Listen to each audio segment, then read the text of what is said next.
Good morning. I'm SunAh, and you're listening to Let's Grab Coffee on WYXR 91.7 FM. Every Monday morning, I'm joined by experts from across the country who are investigating our most pressing social issues and common curiosities.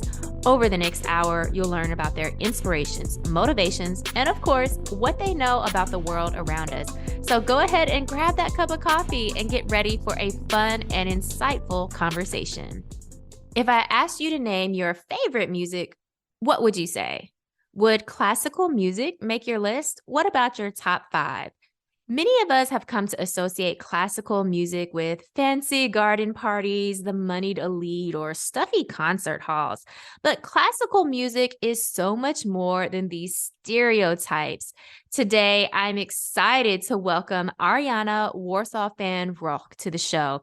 She is the author of Declassified, a low-key guide to the high-strung world of classical music. Arianna earned a bachelor's degree and a master's of music from the Juilliard School and has performed in halls and venues around the world, including Carnegie Hall and the Kennedy Center. She's been featured in the tours of such legendary artists as Chris Bodie and Sir James Galway, and has appeared as concertmaster of the Juilliard Symphony, the McGill Chamber Orchestra, and the Pacific Music Festival Orchestra. Good morning, Arianna. Thank you so much for joining us. Thank you so much for having me. Well, I was ecstatic to learn about this book because, as you can imagine, we're a big fan of music here on WYXR. But also because I'll be honest, I'm probably one of those people who think, oh, classical music, that's not for me. And you talk about that in your book as well. So let's just dive into that part of it. Classical music, it is for me. That's what I've learned from reading this book. But it's also for everyone. Could you talk a little bit more about maybe why we even have this misconception that it's only for certain people and people who aren't us? Yeah, I mean, this is a great question. So much of this happened before we were born. So, the complete answer is one I can't give. But what I do in the book, I go into a couple different factors that I think can explain it. So on the one hand, you have Hollywood and film, and it's really unfortunate how in the 80s and 90s there were just like two pieces of classical music used for everything, for every time there was a villain throwing a party, or the protagonist is supposed to feel really uncomfortable in a situation, then there will always be Eine kleine Nachtmusik or by Mozart, or one of the Vivaldi's Four Seasons. And these, I think it just really got drilled into people's heads that this was something that was only for people, with money, or sometimes it was used in commercials to portray boredom, like there will be this sleepy classical start and then it will change to something like rock and everyone will wake up. But I mean, the fact is, and we'll get into this later, but classical music it's just hundreds of years of music grouped into one category, and it shouldn't be. It's totally different styles. So even if you don't like Eine kleine Nachtmusik or anything by Mozart, there's probably something within the repertoire that you do like. Anyway, but going back to your question, the other thing that I go into in the book is the history of snobbery in classical music. And while classical music is definitely not for snobs have been a part of the scene for quite some time, because the composers who needed to eat and survive had usually, or at least during the earlier classical periods, they had patrons who were, members of the aristocracy. The thing is, though, that often the composers really hated these guys. So you have great letters that Mozart wrote about how much he hated his employer, the Archbishop Hieronymus Colloredo. He talks about how he hates him to insanity and how he can't wait to leave, but the problem is that he just needs the income. And Mozart, by the way, wrote ridiculous poems about his bowel movements, about like all his digestive activity. I mean, he's so far from snobby. It's crazy that people use his music in this way. He also wrote songs about it, so it's not like, not only in his private letters, but actually things that he put out there into the world. And then there's also, Bach was once imprisoned by his employer because he tried to quit. So he didn't get a promotion, he tried to quit, and then the guy was like, that's not acceptable. And he put him for 4 weeks in jail. This is, so again, there is, yes, a long history of snobs involved in the classical scene, but also of classical musicians trying to get away from them. Yes, understandable, understandable. I love, and something you alluded to already is we think about, or I guess we meaning kind of the everyday person who hasn't read your book yet, we think about classical music as just one type of music, and that's completely wrong. Can you talk a little bit more about maybe some of the different time periods or styles that are under this really huge umbrella of quote unquote classical music? Absolutely. So there are basically 7 main compositional periods that we talk about, starting with the medieval period, which is a period I personally hate. And, and there are a lot of medieval music enthusiasts who are really mad at me for that right now. Oh No, it's okay, because I actually think it's great. My whole point I have a chapter where I go over all of these compositional periods, and I want people to be able to feel free to pick and choose what they like. So I'm very vocal about the things that I don't like and the things that I do like, because I want to demonstrate, what it looks like. And I think it's great that people feel so passionately about the things that they like. And I always say, no one has to agree with me. And in fact, I welcome it when people don't. I think it's also really nice to hear from other people what they hear in music that maybe I'm missing, and I'm sure that there's plenty of music that I love that other people might not respond to as well. And then they might like the music that I feel like meh about. That's the great thing about having so many different styles under one umbrella. But anyway, so yes, medieval music is the first category, and that's sort of the origins of music. So the beginning of the style of music, really, of written music. A lot of it was religious or ceremonial.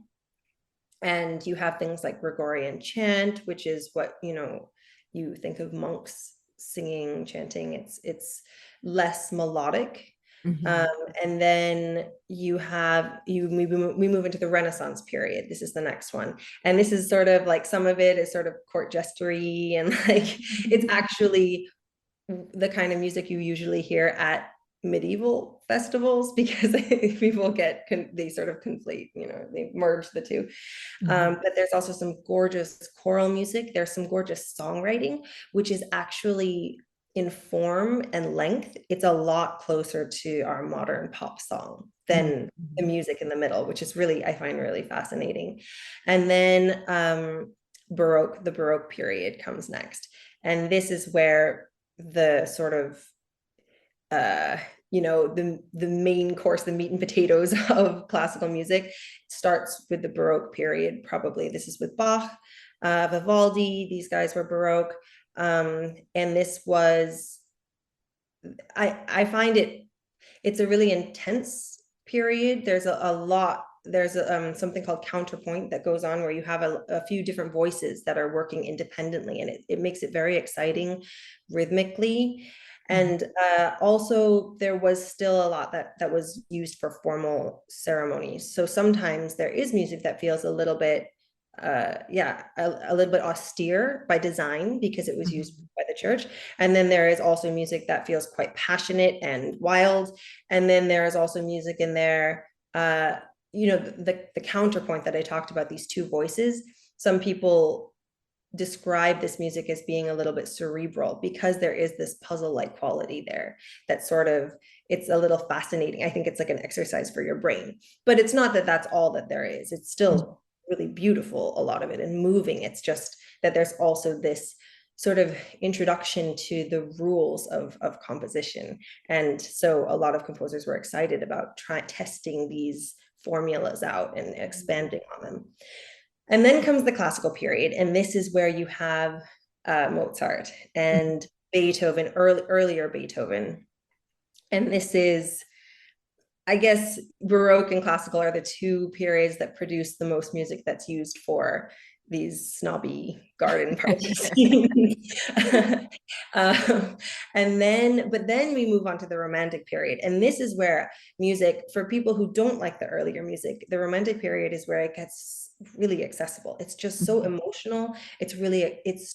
There's so much going on that's just directly, it pours from the soul directly out through the composer's fingertips into the score. And it really is, it's also fun to play as a musician because there aren't as many rules of interpreting it. So you can just really let yourself go. And then you have the 20th century period, which is where the rules start to come undone and people start to push back against them. And so the 20th century period alone, if you look at the music from this one century, it contains so many different styles. You have music that's totally atonal, that sounds, that uses a harmony that's different from what we normally think of when we think of either pop music or classical music. But then you also have music that's sort of in between, and you have music that's actually neoclassical, that sort of harkens back to the classical period, and music that's still very much romantic. So even within this, you have experimental music too, like, John Cage wrote this piece, 4 minutes and 33 seconds, where the performer just goes on stage and sits there for 4 minutes and 33 seconds and doesn't play a note. And the music is the audience's reaction. So this is also pretty interesting. I mean, I don't know if you can say, yeah, you can't judge all of classical music based on a piece like this, right? And the same goes for Mozart. And then we have the contemporary period, which is what's happening today. And it's also tremendously exciting. And usually, or not usually, but the composers that I'm most excited about now are using styles from all of these periods, and they're mixing in pop and, jazz. And it's just it's really cool. It's just sort of, there are no boundaries. It's genre bending, and I find it really exciting. Yeah, thank you so much for that, because I think even that explanation, now listeners hopefully can understand what we think about as quote unquote classical music. It really is spanning so many different time periods, styles, what was the norm or the conventions of those times. And what I really like about your book is you bring in a little bit of context, right? What was happening during these time periods that may have been influencing this type of structure in the music or this type of sound in the music. And I think about that too, even in the contemporary period, right? What's going on in our world today that we can also get a feel for through this music. And I thought you did such a wonderful job of bringing in kind of these historical anecdotes and just, giving us a flavor of what was happening. So when we listen to the music too, we can kind of feel like, okay, I feel this sense of maybe restraint, or I feel this sense of like freedom, right? Or all these emotions. Yeah. And so I'm wondering for you, because I want to give our listeners a sense of who you are and how you came to write this book. Could you tell us a little bit about yourself, and maybe even if there is a specific period or composer whose music that you really enjoy? Yeah, so it's very hard for me. I mean, even picking these listening lists it took me so long, and I wrote so many of them, and there are a lot of pieces on them, and that was already impossible for me. But I would say that right now I'm feeling really close to composers from the late classical period and early romantic period. So these are people like Beethoven and Schubert, Mendelssohn. I find that for me right now, this is sort of the sweet spot, because when you get later to Tchaikovsky and Dvorak and some of these other names, then the structure is less, I don't know, I feel like for maximum poignance, I need a certain number of rules. And then I need to feel the composer pushing against those rules, a bit, but still respecting them. And that's where, for me, this is the most heart-melting combination. But it's very hard because there are composers like Shostakovich from the 20th century, and I've loved his music my whole life, and it's just so effective and like chilling and vivid, and it's always powerful, and it will always move me. It's just probably his music is something I would listen to more in a live performance, whereas if I'm at home and I want to feel comfortable and more like, I don't know, Shostakovich it's very gripping. You shouldn't do anything else while you're listening to Shostakovich. And I often find it hard to do anything else while I'm listening to any of this. It's just that Mhm. the Beethoven, Mendelssohn, Schubert era is a little bit more cozy. It's more sitting on the couch, and Shostakovich is really more like, it's like when you decide to watch a film, right? Mhm. Sometimes you decide to watch a rom-com, sometimes you decide to watch something that will really destroy you. And and right now I have two young kids, so I'm choosing at home to be not destroyed because I get Right. enough of that. Yes, absolutely. We'll talk a little bit about listening, at a concert versus listening at home, because I also love that you included that chapter as well, because classical music, I think, can be intimidating for some people because of these associations that we've made in it. And so what I love about the book is how you kind of make it less intimidating and more inviting, particularly with all the insights into the composers, kind of those letters that you spoke of, a lot of mentions of bowel movements, right? with certain composers, and even thinking about some potential love triangles happening between different composers as well. So I walked away from this book feeling like, oh, wow, like, okay, I feel confident and competent in, a little bit about classical music. So I really enjoyed that. Can you talk a little bit about why you decided to write this particular book, and maybe a little bit about your own personal history as well with classical music? Definitely. I think for me, it's funny because when I look back on it, on my whole life, which I had to do for this book, um, it feels very obvious that I would write a book like this. I mean, my dad's a pianist and my mom's a writer, and so Yeah. it sort of combines the lessons that they gave to me throughout life. But it took me a while to get here because for so long, well, as a very young baby and toddler, then I was just listening to the music my dad played for me, either on the piano or on the radio. And then at a certain point, I started music lessons. That's when I was 2.5. I started on the violin. And I was still at that point doing other things as well, but I was practicing every day, which is amazing because I mean, I have a 2-year-old now, and I can't imagine.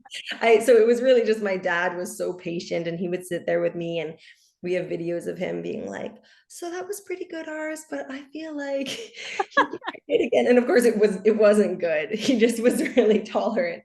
And then when I turned 7, then I had this experience with a concert where I just felt so moved by it. It was a violin performance, and that's when I decided I had to be a violinist. And I after that, then things got very serious, and that really took me I mean, I didn't mean for it to, but accidentally it took me away from the idea of listening. I was much more interested in playing and being able to be good at playing. So Mm. that sort of consumed me more and more. And as I went through high school, as I went to Juilliard, this became pretty all consuming. So I think that's why it never would have occurred to me in there to write a book, because I was so fixated on this goal of being this, famous concert violinist. And it took the realization that I'd kind of destroyed my love of music, or Mhm. not destroyed, but really damaged it, for me to step back and say, actually, maybe the violin isn't, playing the violin as a performer, maybe that's not the right path for me. And that was something that was almost impossible to admit to myself at first, because you define yourself. So Yeah. played since I was 2. Since I was 7, I went around telling everyone who would listen to me that I was going to be this concert violinist. So it was really hard then to say, actually, I'm not that person. So that was definitely, I don't know. I don't know what your story is, but I feel like a lot of people now, they have moments where they realize that they're not on the right Mhm. path for them, or they're not on a path that's making them happy in whatever way. And then they decide to get off of it.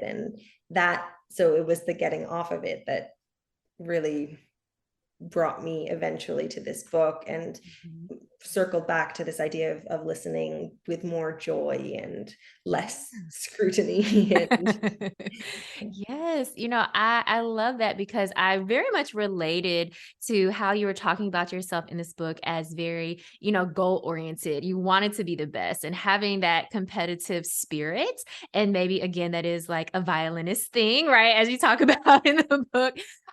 But also understanding or very much relating to this idea of once you have your sights locked in on a goal, you're committed to it and you will see it to the end. And you have ignored, like you said, all the ways that your love and enjoyment of music and maybe even the violin was slowly fading away as you were getting better and better and, becoming this famous, right, concert violinist. And so I very much related to that. And I think that's part of what really drew me to the book as well was the fact that you were able to say, wait a minute, like, I want to get off this track, right? Which was I feel like a big change because of your whole life, as you just mentioned, like this is your identity, but also thinking about your parents and how supportive they were and the financial investment, right, into yeah. this. And we'll talk about that too, because when I was reading the price of some of the instruments, I was like, oh my goodness. Oh my gosh. But I felt so excited to read that part of your story where you're like, I have the courage to walk away from something that has been who I have been for basically all of your life, up until that point, and to say, I want to do something differently. Um, and I absolutely love that because you're right. I think a lot of us have those moments, but not all of us decide that we're going to depart from the path that we've been on because it can be very scary. Absolutely. Yes. Well, I think this is a perfect time for us to take a quick break. You're listening to Let's Grab Coffee on WYXR 91.7 FM. You're tuned in to Let's Grab Coffee on WYXR 91.7 FM. I'm SunAh, and today I'm chatting with Arianna Warsaw-Fan Rauch. She is the author of Declassified, a low-key guide to the high-strung world of classical music. We've been talking a little bit about your own journey, how you started out, with the violin at the age of 2, and then all of the training that happened over, a couple decades later. What I was really struck by was this dedication to practice, right? At such a young age. And I feel like you were extremely dedicated, even as a child, especially you add some comparisons in the book to your sister, who was a little more like, like we can practice, but I'd rather play. She's like a kid, so yeah. But also thinking about that pressure sometimes that we get from our family in wanting to stick with something or not, let them down. And so I was really intrigued by the family dynamics as well that you talk about in the book. Um, I was wondering too, because as you kind of, talk us through these different aspects of classical music, one thing that you did talk about was the price of some of the instruments. And this is where it really struck me, because again, no knowledge about classical music or what it takes to be a musician. And I was absolutely like my jaw dropped thinking about some of the different prices. But could you talk a little bit about some of the prices? Maybe we'll just talk about violins since you are a Sure. violinist, the price of violins and what makes, how would a musician differentiate and decide through what type of instrument they want? Yeah, it's really a complicated issue because there's such a huge range of instruments. So I would say playable instruments that a concert violinist would, or someone training to be a concert violinist would want to play on. I don't know. I would say you probably can't find one for less than 70,000, somewhere in there. It would be very hard. And I know people who have, but it's because of weird anomalies, like Mhm. you don't know who made the violin, so you can't properly appreciate it. And maybe so, but it happens to have a really lovely sound. It's just that the makers who are appreciated tend to be the ones who make the best instruments. So then you want to, you want to sound good and you want to give yourself a tool that won't limit you. And then it goes from there to just it's astronomical. So once you get to the Stradivariuses, and Guarneri del Gesù is a lesser known Italian maker, but well, within the industry very well. But I think most people know about Strads, but they haven't necessarily heard about Del Gesù's. But they're equivalents. They're different but equal. And Del Gesù's and Strads, they can be as high as mid 20 million for private sales. And there have been auction highs of, I think, 15 million dollars. So this is, yeah. Actually, just recently over the summer, there was this violin sold by Tarisio for, I think it's 15.3 million, and it's called the Da Vinci Strad, and it was played on by Tasha Seidel, who's a Ukrainian violinist, and he played a lot of the old Hollywood violin solos. So when you're listening to those old movies and you hear in the soundtrack, that's this violin that was sold, and it's kind of like a cool thing that we've become aware of. Yeah, I mean, I love all these little kind of fun facts about the music, and you give us so much of that in this book, which is what I enjoyed about learning, not just about classical music, but kind of some of all these little stories and different information that made it really tangible, right? Especially for someone, again, who is like, how do I feel about classical music? I don't even know, but this helped me kind of fill in some of those blanks and get an idea of like, okay, I know what I'm maybe listening for, or I feel like, again, that I'm informed, right? But informed in a really fun way. And you made it really accessible for readers to kind of take this journey through classical music. Now, one place that I feel like a lot of us might be exposed to classical music, and you have a chapter in the book about weddings and other types of kind of major events where you might, want some musicians to play. And I'm wondering, could you tell us a little bit maybe about some of your experiences in whether playing or being at weddings, and maybe some of those even do's or don'ts for folks who are thinking about their own ceremonies?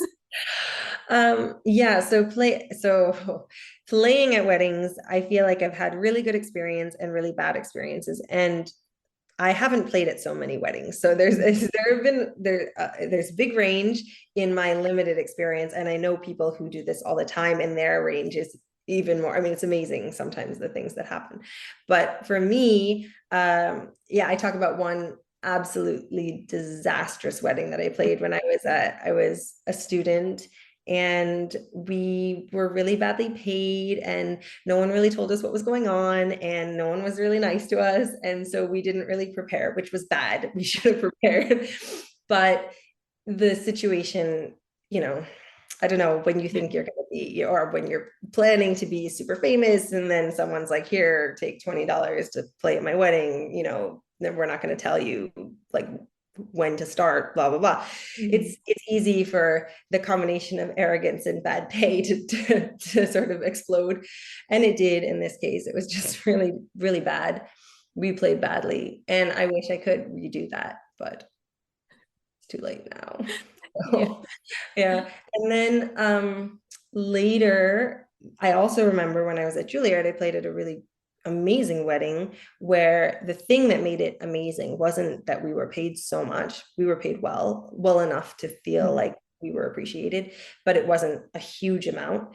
It was just that the couple involved us in, they wanted us to propose a set of possible processionals and recessionals, and they had their own ideas too, but they also were open to ours, and we just sort of did this. It's like a cake testing, we eat the cakes. It makes sense, I think, to have something like this, but a lot of people don't do it, and it was just really magical to be able to feel how the couple responded to each different processional. And then when we chose the one, which in this case it was this intermezzo from Cavalleria Rusticana, which is, it's this gorgeous melody that comes in the middle of this intermezzo, and you could just feel everything in the room change when we played it. And you could feel the bride just like she could see herself walking down the aisle to that, and then everyone knew that's the one. And I mean, there was no way we were going to show up to that wedding not completely prepared, because we could feel how important it was to everyone. And I think that's often with artists, we're very fragile. So if you make us feel needed, then we do much better. Anyway, yeah, so I think that being nice to your musicians is basically my main point. I also talk about how you can't ask anyone to play for free unless it's like a family member or someone you're really close to. I've played for free at friends' weddings, and I'm really happy to do it because they're my friends. And there would also be situations where I do it probably. I mean, no one would want me to do it now because I don't play anymore. I would sound awful. But it's just, it's not like a platform. You don't say like, hey, I'm going to give you this stage where all of my friends and family can hear you. And I think it's, especially now, there are so many great musicians who are playing weddings. They're students, Juilliard students play weddings. There's a whole, you can go through the website to hire Juilliard musicians, people who have recently graduated from conservatory. So the market is flooded with great musicians who are definitely up to the task. Mm-hmm. And I think it's just extracting the maximum, inspiration from them. It's helpful if you make them feel appreciated. So I also say, if you have no money really for this in your budget, and that means that you're probably also not paying your photographer or DJ huge amounts of money, then I do think there are things you can offer, like trades you can make. I played a wedding once for clothing. That it was a fashion designer, and she had these original pieces that were amazing. And I was so much happier about playing at her wedding for those than for money, because I wouldn't have been able to buy those clothes with the money I would have gotten. So I do think trades are possible, but it's still not something you can expect musicians to want to do. So it's really you're asking a favor, and then if they decide to do it, then great, and if not, then you should expect that will be the result. And then when it comes to actually choosing, I mean, I go after, there are two pieces I go after a lot in this chapter. Wagner's Bridal Chorus, partly because I really don't like Wagner. I mean, I don't think anyone who knows about Wagner likes him, but then we have, it's just very overused, right? The da da da da da da da. It's fine. It's fine. But I mean, it's not like, I don't know. There are better options for me. If you always saw yourself walking down the aisle to it, it's fine.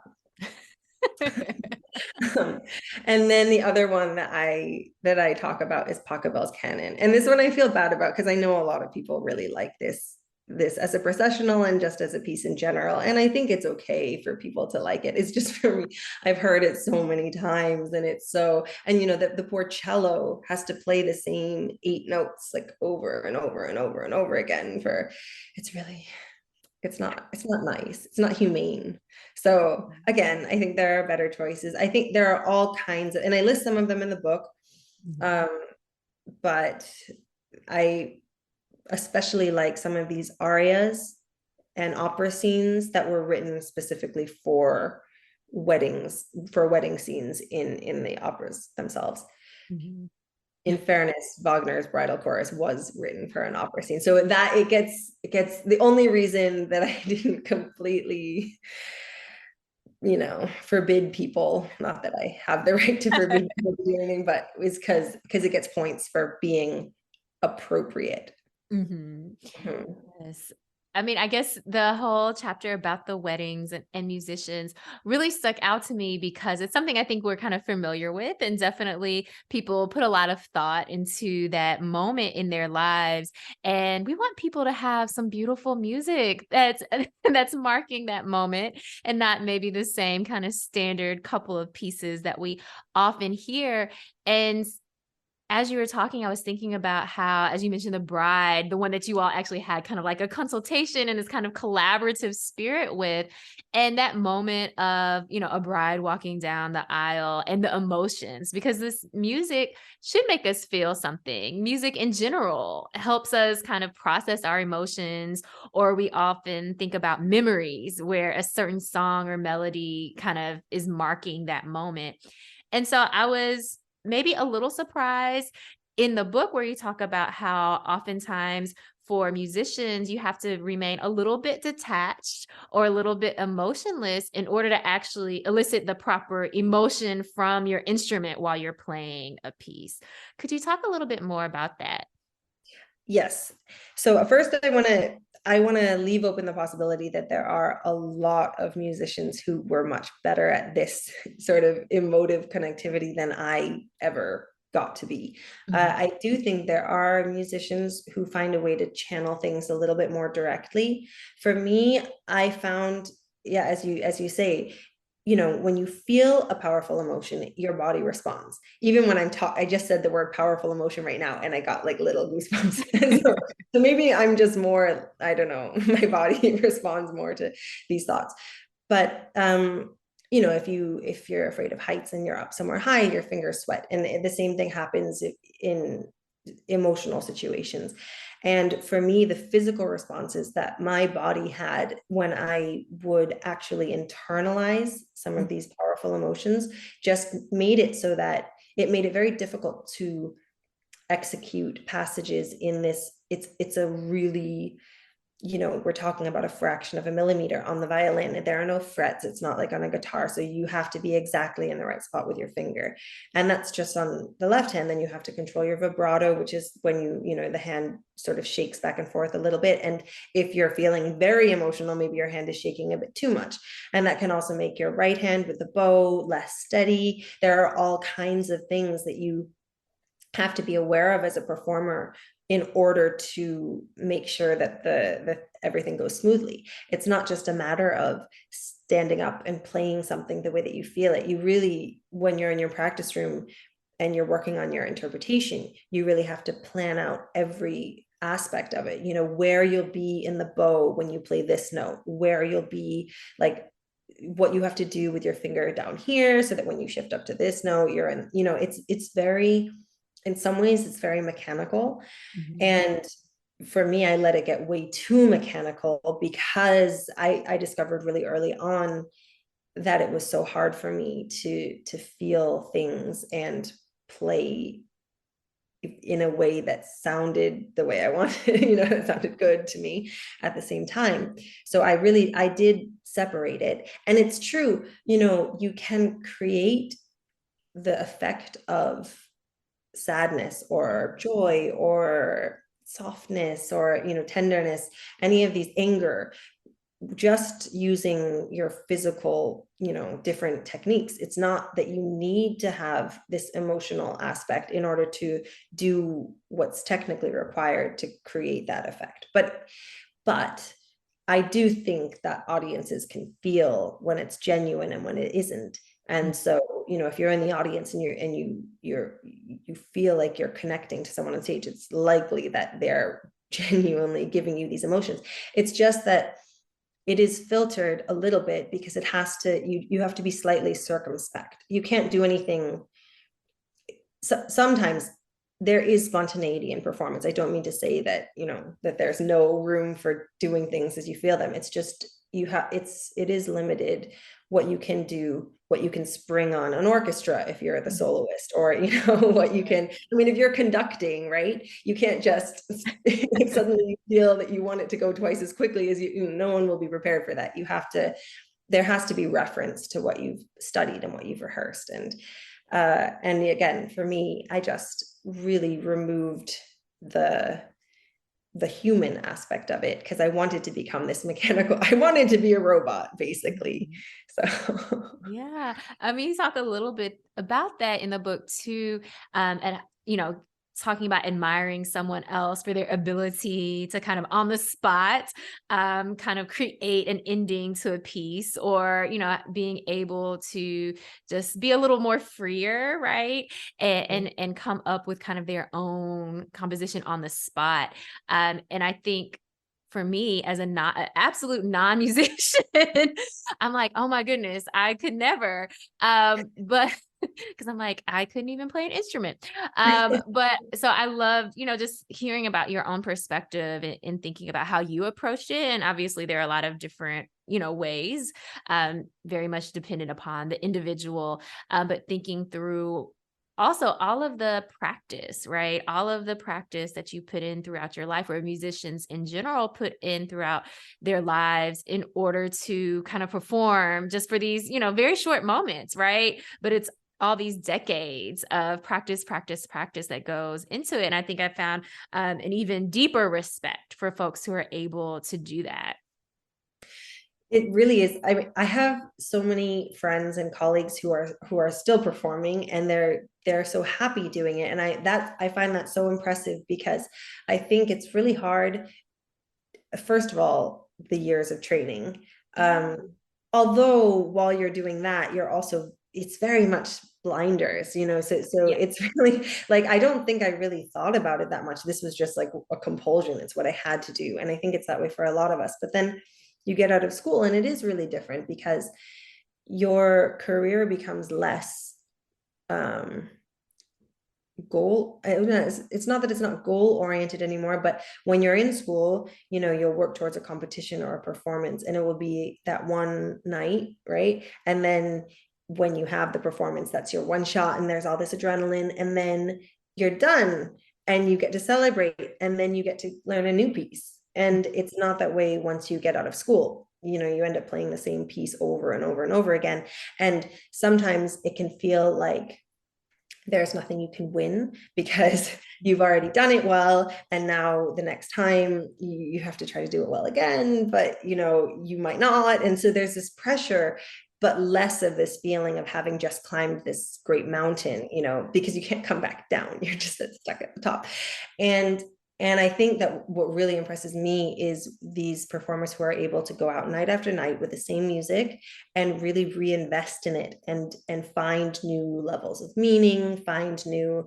I had one of my book events was moderated by Meta Weiss, who's this amazing cellist, and we sort of had to talk about this, because she and I used to play together, and we had basically identical trainings. We went to high school together. We also went to Juilliard together, and she is really happy doing it, and I wasn't. And I think that it really comes down to our personalities. And I'm a much more anxious person than she is. She's much more level-headed, and I think for her, she doesn't respond as much to this crazy pressure. She's more like, I get to play this music again. I get to show these people this music. And for her, it feels more like a chance to introduce an audience to something that she really loves. And for me, it really felt like I was just so critical of myself, that I was really like my own worst enemy. And I was just really playing for myself, not to upset myself. It was very, very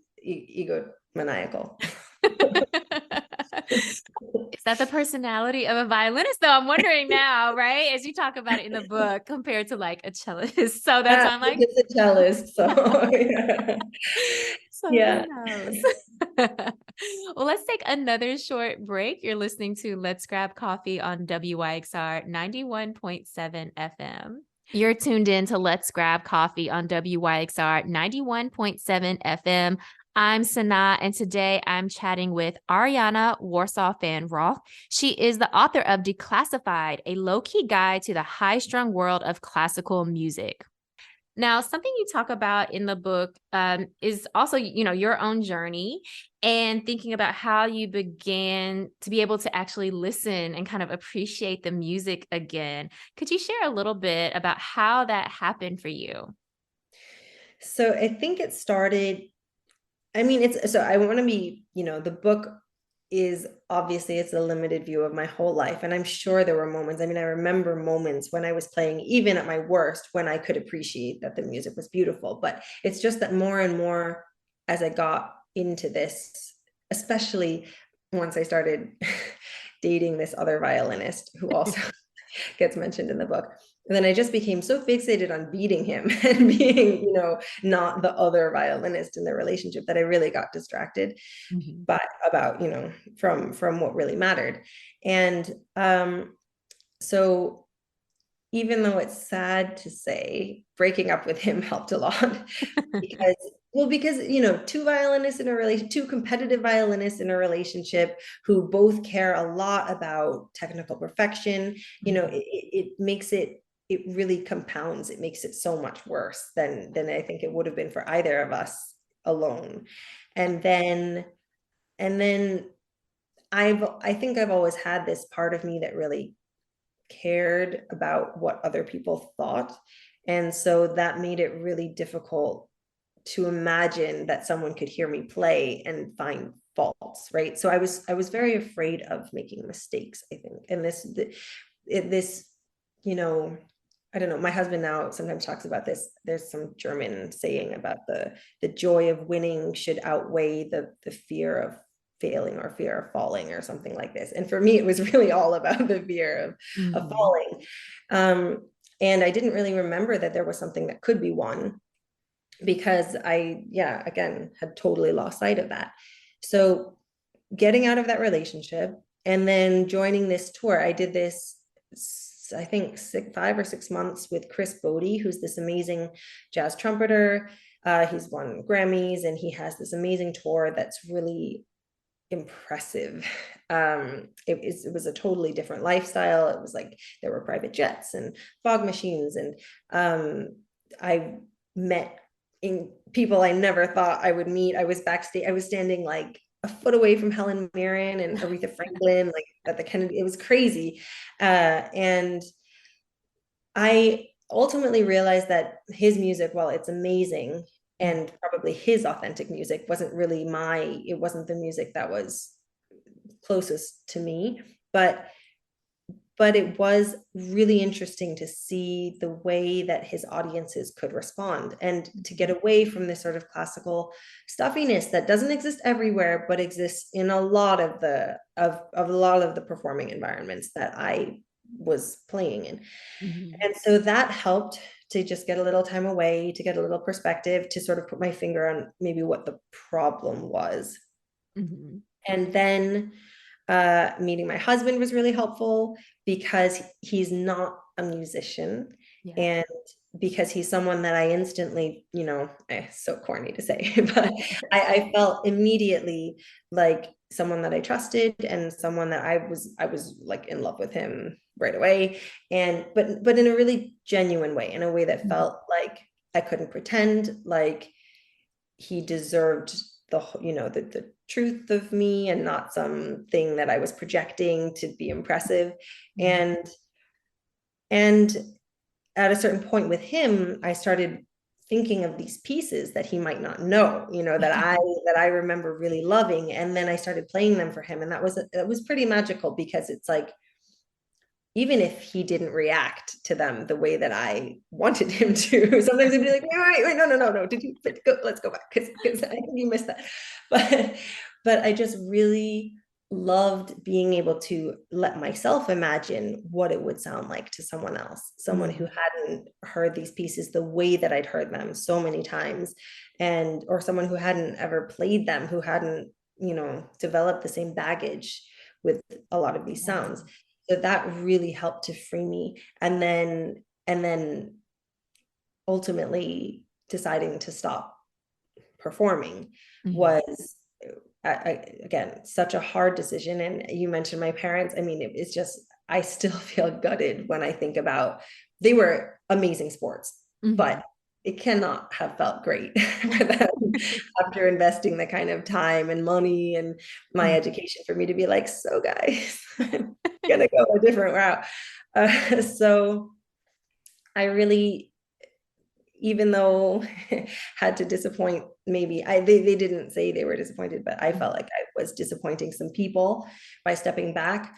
It really helped me to sort of heal those wounds those mostly self-inflicted wounds that I developed during my training, and to start to hear the music separately from the pressures of performing. And that really got me moving in this direction. And then, really thinking about what, so Stefan, my husband, also, because he's German, there's this aspect to the people who live in this country. They feel like they're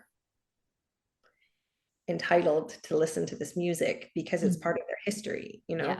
It's a normal thing. I remember once, actually, he was he was in the middle of his exams, of his legal exams, and it's the super stressful like set of 7 5-hour exams, and it defines everything that they're able to do in their law career. So to blow off steam, he told me, and I was on a tour, so he just called and he was like, I'm going to this 5-hour concert. And I just in my head, I was like, he's going to, obviously it's like an outdoor, like, Mm-hmm. I don't know, like Bruce Springsteen. It's like it's like definitely not. It never would have occurred to me, but it was an unstaged opera by Wagner that was just like, it was just normal. And he's not a musician and he wasn't trying to impress me. It was just something that people here do because it's part of, again, they feel like allowed to do it. And Mm-hmm. I think in the States, it's just not that accessible. There's not much public funding, so there's not this awareness, as much awareness from potential audiences that, of the ways that they can get free or more Yeah. affordable concert experiences. And there's also the fact that because the, so many important classical composers are German or Germanic, they grow up hearing these names, they sort of know where to look, which music, to look for. And again, I think in the States, it's just possible to exist for so long without really being aware of anything except what you hear in these like stereotypical moments in film. And when I thought about some of this, both the introducing music to new listeners, but also the fact that it's really sad that there isn't this feeling of entitlement in the States. Well, there's plenty of entitlement, but not to classical music. Then I really felt like I wanted, to create a jumping off point where people could feel like they could come if they were curious, or if they weren't, they could sort of, maybe it would change their minds and they would feel less excluded, because I think it is pretty exclusive often what goes on. And there's also the fact that so many performers now are doing such amazing, innovative things.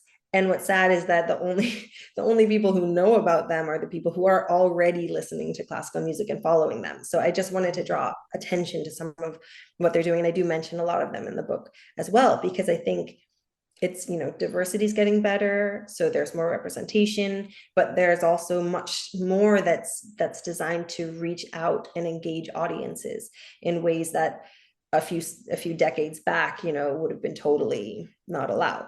I mean, ironically, a few centuries back it would have been, because there was this, it was seen as a more living, breathing thing. You could applaud maybe when you wanted to, and you could walk around, at these salon concerts and converse between pieces. It wasn't as stiff as it's gotten with our modern concert hall culture. But now I think that when people think of going to a concert, they think about being uncomfortable. So it's unfortunate, and I just didn't want. I wanted to show off the more human side of the industry and the genre. Yeah, and I think you've absolutely done that in this book, showing the more human side. And I hope that our conversation today has given our listeners that insight, right? That this book it's very conversational. I would say even scandalous in some of the places. So there's a lot here to really enjoy. And again, I just want to say I appreciated how you have all these recommendations of songs to listen to and different composers to kind of check out. I'm waiting for a Spotify or Apple playlist so that I can just listen really easily. But I love all of that, because you can really get a feel for the music and figure out, okay, well, what do I like within, again, this very huge umbrella that we use to call classical music, but kind of get into it and decide, okay, what do I like? What do I not like so much? And start to develop kind of your own ear for the music. And I love how you end the book with a chapter talking about kind of like how to listen, right? And also not just at home, but also how to listen in a concert hall. Because I think, again, to your point, in the US, it seems like, oh, this isn't accessible. Like it's only for a certain type of person. I don't know what to do when I, get into a concert hall. The clapping part, I think, could cause anxiety for a lot of people. Absolutely. So you've really kind of broken down the music from its its histories and different key people all the way into present day and how we might enjoy it. So absolutely love this book. Thank you so much for writing it. And thank you so much for being here with us this morning. No, thank you for having me. It's been really fun. Thank you again to Arianna Warsaw-Fan Rauch.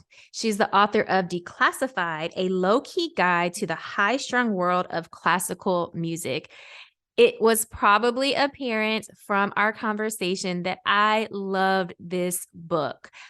First of all, we love music here on WYXR, and I love learning the stories behind the music, and this book is full of stories, some scandalous, like I mentioned before, and some just a little weird, about composers of classical music, and a lot of other stories about this genre as well that I think will really help you understand the music, but also come to appreciate it. And like I said, you can't just read the book. You definitely have to listen to some of the pieces that Arianna recommends throughout the book as well, because I think that really gives you a feel for the different time periods and the different styles that are all under this really huge umbrella called classical music. Well, for today's positive note, I want to leave you with this quote that says, "It is never too late to be who you might have been." I thought this was the perfect quote to end today's show on, especially thinking about Arianna's own personal journey in being a concert violinist to now not playing or not performing music anymore. So it is never too late to be who you might have been. And I guarantee once you start making those moves to being who you might have been, that you too will find support along the way. Well, this has been Let's Grab Coffee on WYXR 91.7 FM. I'm SunAh. I'm here every Monday morning, and you should be here too. In case you missed any of today's conversation or want to listen to it again or send it to a friend, make sure that you're subscribed to Let's Grab Coffee in podcast format. I can't wait to be back with you next week.